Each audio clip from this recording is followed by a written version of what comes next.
Hello my viewers and sweet subscribers.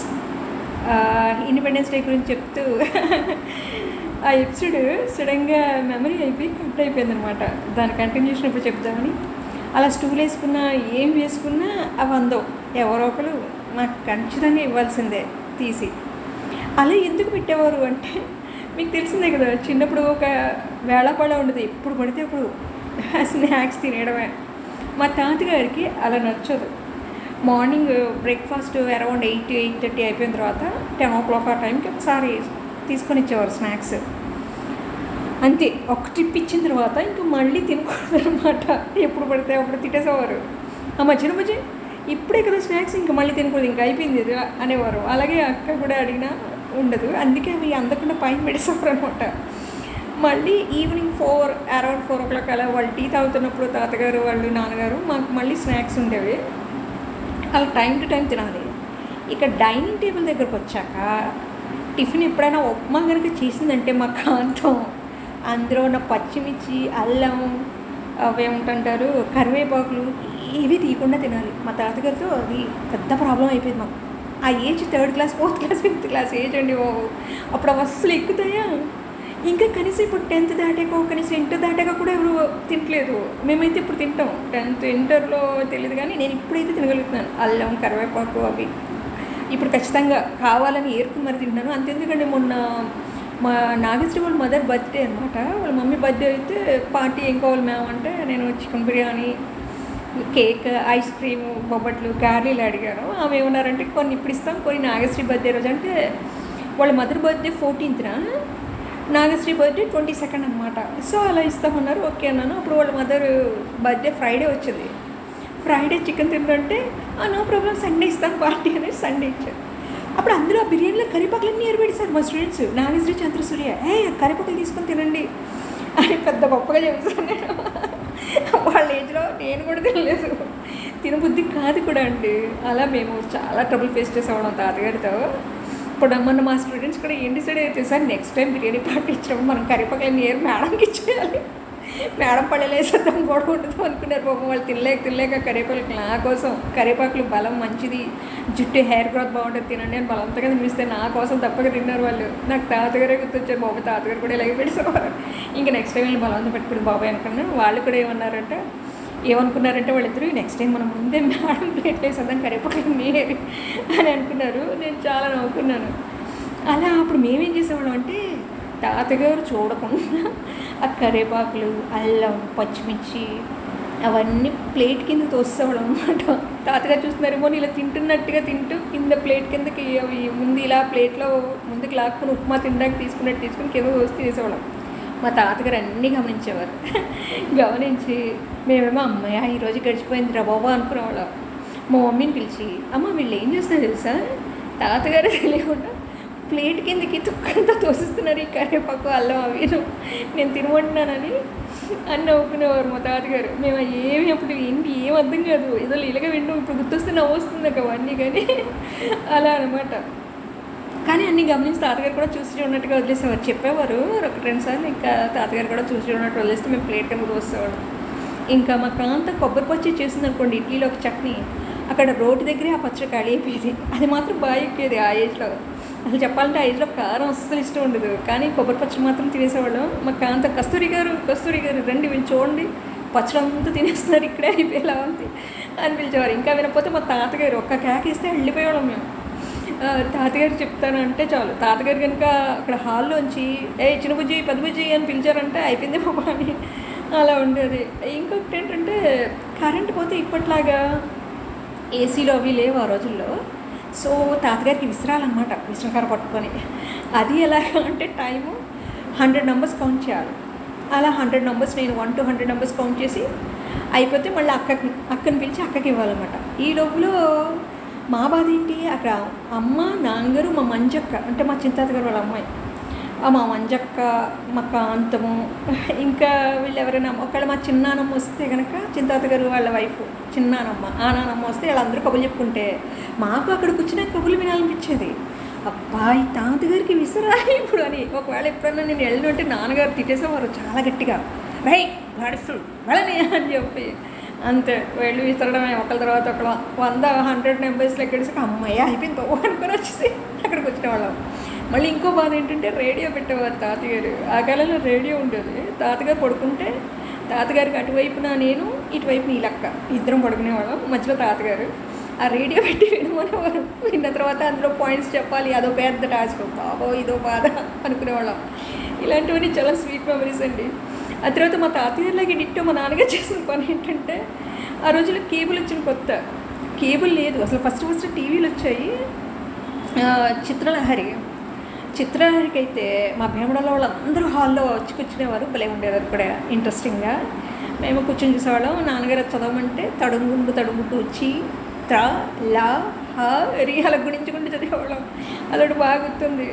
తర్వాత ఇంకా అలవాటైపోయి చిత్రలహరి అని చదివిస్తే నవ్వేసుకునేవారు. మేము అలా ఏమన్నా అక్షరాలు టీవీలో వస్తే వార్తలు, ఒకసారి వారాలు అని చదివితే కింద తావత్తు కనిపించలేదంటే అప్పుడు మళ్ళీ రాకి తావత్తు ఇస్తే ఏమవుతుంది, వార్తలు అలా చదివేవాళ్ళం.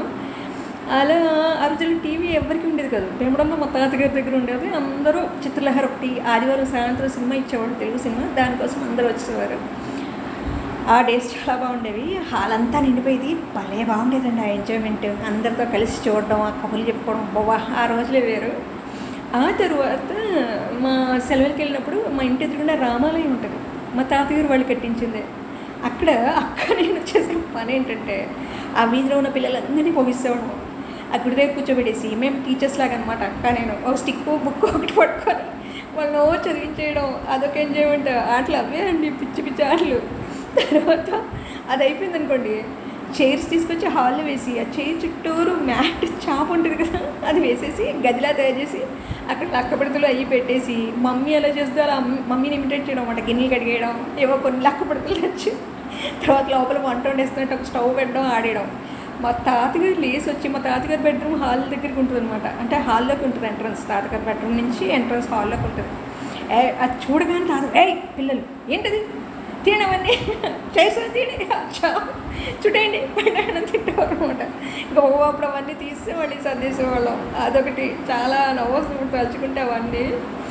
అలా ఎంజాయ్ చేసేసేవాళ్ళం అండి.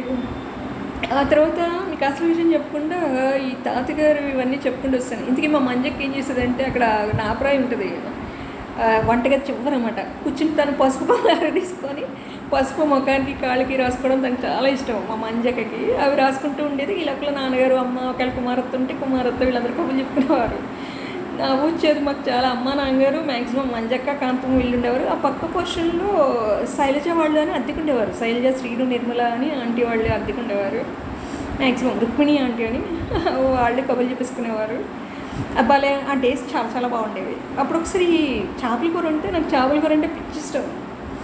మా కుమారత్త ఉంది, తినకూడదు నన్ను ఏడిపించడానికి కూడా బాగా చిన్నప్పుడు కదా, 3rd స్టాండర్డ్ ఆ ఏజ్లో అందులో మందు కలిపేసారు. అప్పుడు ఆ కూర తినకూడదు అంటే నేను ఏం పర్లేదు మందు కలిపినా నేను తింటాను అని చెప్తే వాళ్ళు నవ్వు అంటూ, అదిగో చూడండి మందు దీనికి అర్థమైపోయింది, మందు కలిపిసినా తినేస్తానంటుంది.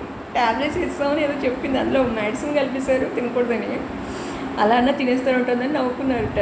చాలా తెలివైంది ఈ పిల్ల అని.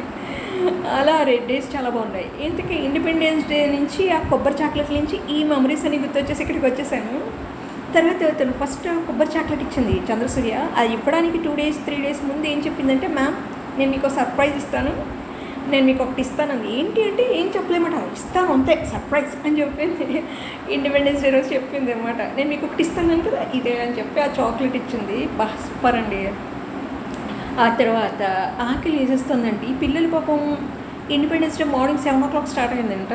స్కూల్లో 7కి అని చెప్పారు. పాపం వీళ్ళు ఏమీ టిఫిన్ అది తినకుండా అక్కడికి వెళ్ళిపోయి డైరెక్ట్ ట్యూషన్కి వచ్చేసి 1 o'clock ఇంటికి వెళ్ళేటట్టు వాళ్ళు ప్లాన్ చేసుకున్నారు. అంటే మళ్ళీ స్కూల్ నుంచి ఇంటికి వెళ్ళి మళ్ళీ ట్యూషన్కి వచ్చి మళ్ళీ వెళ్ళడం ప్రాబ్లం అయిపోద్దని నేనేమన్నానంటే, వాళ్ళు కూడా అలాగే అన్నారు, అరౌండ్ 10 o'clock అయిపోద్ది మ్యామ్, డైరెక్ట్ ట్యూషన్కి వచ్చేస్తాం, తర్వాత ఇంటికి వెళ్తామని. పాపం టిఫిన్ తినలేదు, ఆకలి అనమాట.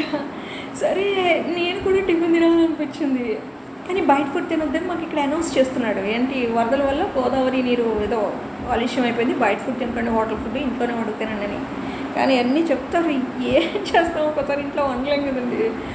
ఏనా నిక్కి నీళ్ళకి ఎప్పుడో రెడీ అవుతారు. 10 గంటలకు ట్యూషన్కి వస్తారంటే మనకి గదులు వచ్చి ఏవో ఉన్న 2 గిన్నెలు కడిగేసి స్నానం చేయడానికే నా పాటలు అనమాట. అంత బద్ధకంగా లేజీ పిల్లలా కూర్చుంటాను. సరే వాళ్ళు వచ్చాక రాజేష్ మ్యామ్ నా దగ్గర 20 రూపీస్ ఉన్నాయి అన్నాడు. అయితే సరే తెచ్చే టిఫిన్ తెచ్చాయి. పాపం తర్వాత 20 రూపీస్ ఇచ్చాను, కానీ మళ్ళీ నేను 1 గ్రామ్ గోల్డ్ జ్యువెలరీ బిజినెస్ చేస్తున్నాను కదా, ఆ 20తో నా దగ్గర కొనేసుకున్నాడు. ఆ 20 నా దగ్గరికి వస్తుంది మళ్ళీ. మ్యామ్ ఈ 20 ఎందుకే మారట్లేదు, మీ దగ్గరికే మళ్ళీ వచ్చింది, మీ మనీ చాలా గట్టిది అన్నాడు. అవునమ్మా అని చెప్పాను. అయిపోయిన తర్వాత ఇంతకీ ఆ టిఫిన్ ఏంటంటే చాలా బాగుంది. 4 ఇడ్లీ అనమాట, 20 రూపీస్. మేము 4 స్టూడెంట్స్, 3, నేను ఒక్కొక్కరు ఒక ఇడ్లీ తినేసాం. చాలా బాగుందండి ఆ టిఫిన్ కూడా. ఆ డే చాలా నచ్చింది నాకు, ఆ ఇండిపెండెన్స్ డే. తర్వాత నేను వీళ్ళకి పార్టీ వాళ్ళకి అసలు ఇండిపెండెన్స్ డే నేను ఏం తెప్పించలేదు. ఇండిపెండెన్స్ డే ఏమో సాటర్డే వచ్చింది. సాటర్డే ఎగ్ అవి నేను నాన్ వెజ్ అస్సలు తిన్నాను. కేక్ చూస్తే నేను అస్సలే ఆగలేను. పోనీ నేను తినపోయిన వాళ్ళకి ఇవ్వచ్చు కదా. ఎదురుకున్న కేక్ ఉందంటే మనం అస్సలు కంట్రోల్ చేసుకోలేం. అందుకని ఏమి ఇవ్వకుండా మా చంద్రసూర్య ఉన్న సంత జరుగుద్ది మాకు ఇక్కడ బుధవారం. పాపం తనే చేసుకుని వస్తుందండి చంద్రసూర్య. నిజంగా మంచి పిల్ల.